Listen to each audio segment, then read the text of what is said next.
Welcome to VizCourse and welcome to the Corona Masterclass. These comprehensive lessons start at the absolute beginning. We're going to learn about the Corona render settings, we're going to learn about the Corona sun, as well as the HDRI lighting method.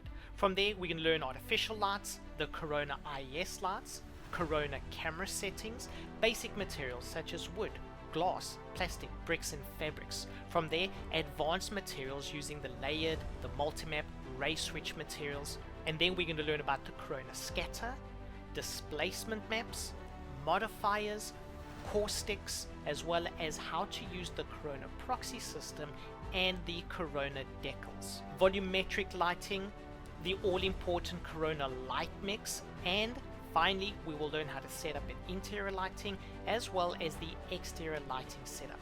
By the end of this course, you will have the knowledge and skills to use Corona to create beautiful 3D renders.